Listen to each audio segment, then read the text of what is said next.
The road that shouldn't exist. It was supposed to be a quick drive home. The GPS showed a shortcut, a narrow, winding road through the countryside.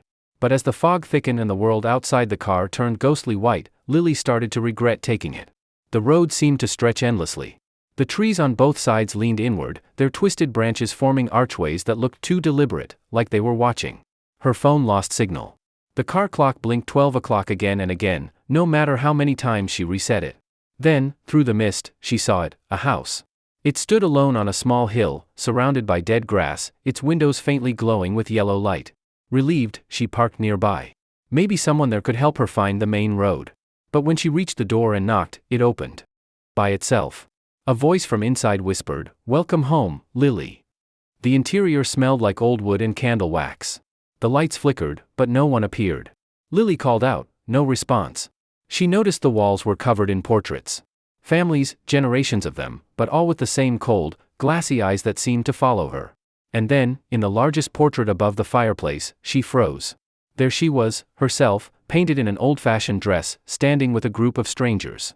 The date at the bottom, 1893. Suddenly, the clock in the hall chimed 12 times.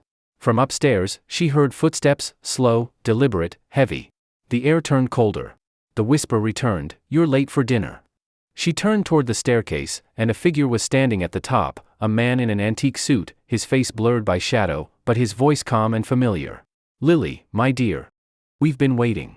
The dining room was set for 6. Candles burned down to wax puddles, yet no one sat at the table, except the man in the suit. He gestured politely for her to sit.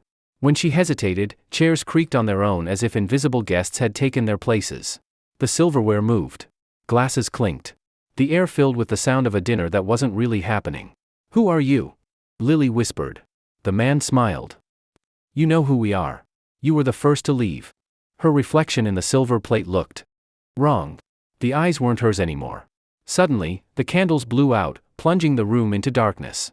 And in that darkness, voices murmured, "Finish your meal, or the fog will never let you go." The next moment, her phone buzzed in her pocket, a single message from an unknown number, "Get out. Now." Lily ran. The house shifted around her like a maze, doors that led to the same hallway, stairs that spiraled back down. Finally, she stumbled into a small room lit only by moonlight. Inside stood a mirror, tall and cracked, its surface rippling like water. In its reflection, the house looked alive, breathing, pulsing with faint light. And behind her reflection, someone stood. It was herself, but older, eyes sunken, clothes torn. "Don't listen to them," the reflection said. "The fog feeds on memories. It traps people who lose their way." "How do I escape?" Lily asked. "You can't leave until you remember why you came." Before she could answer, hands reached out from the mirror, pulling her through. She screamed, and the world turned inside out. Lily awoke on the same foggy road where it had all started.